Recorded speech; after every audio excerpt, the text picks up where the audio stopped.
এই জনসভায় আমরা সকলে আজকে শপথ গ্রহণ করি, আমরা সকলে শপথ গ্রহণ করে সকলে প্রতিজ্ঞা করি যে দেশের স্বার্থের বিরুদ্ধে যারা কাজ করবে, যারা বিশৃঙ্খলা তৈরি করবে, যারা জনগণের স্বার্থে নেওয়া বিভিন্ন কর্মসূচি বাধাগ্রস্ত করবে, তাদেরকে জনগণের সকল শক্তি নিয়ে তাদেরকে প্রতিরোধ করবে।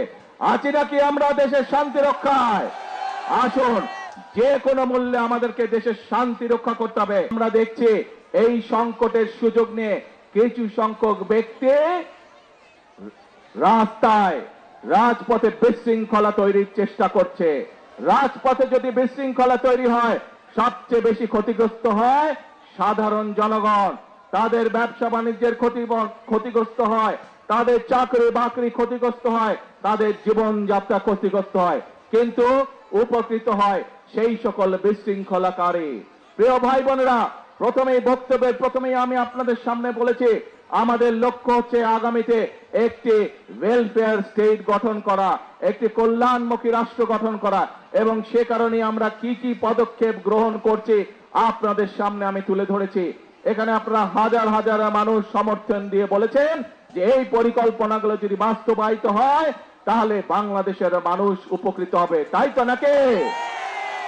তাহলে প্রিয় ভাই বোনরা, আজকে এই বক্তব্যের শেষে এসে আপনাদেরকে বলতে চাই, আপনারা যে সমর্থন দিয়েছিলেন 12 ফেব্রুয়ারি নির্বাচনে, সেই সমর্থনের উপরে আপনারা আস্থা ধরে রাখুন।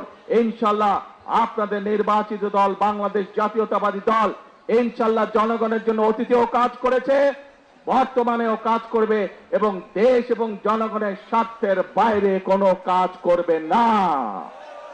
প্রিয় ভাই বোনেরা, আসুন আজকের এই পোড়ামাছ অবমুক্তকরণের এই যে জনসভা, এই জনসভায় আমরা সকলে আজকে শপথ গ্রহণ করি, আমরা সকলে শপথ গ্রহণ করে সকলে প্রতিজ্ঞা করি যে দেশের স্বার্থের বিরুদ্ধে যারা কাজ করবে, যারা বিশৃঙ্খলা তৈরি করবে, যারা জনগণের স্বার্থে নেওয়া বিভিন্ন কর্মসূচি বাধাগ্রস্ত করবে, তাদেরকে জনগণের সকল শক্তি নিয়ে তাদেরকে প্রতিরোধ করবে। আছি নাকি আমরা দেশের শান্তি রক্ষায়? আসুন, যে কোনো মূল্যে আমাদেরকে দেশের শান্তি রক্ষা করতে হবে। দেশের মানুষ এখন দেশের শান্তি চায়, দেশের মানুষ এখন শৃঙ্খলা চায়, আইনের শাসন চায়, দেশের মানুষ কর্মসংস্থান চায়, দেশের মানুষ তার সন্তানদের জন্য শিক্ষা চায়, দেশের মানুষ তার পরিবারের জন্য স্বাস্থ্য ব্যবস্থা চায়। এই কাজগুলো যদি করতে হয় আমাদেরকে তাহলে ধৈর্য সহকারে অবস্থা নিতে হবে, ধৈর্য সহকারে আমাদেরকে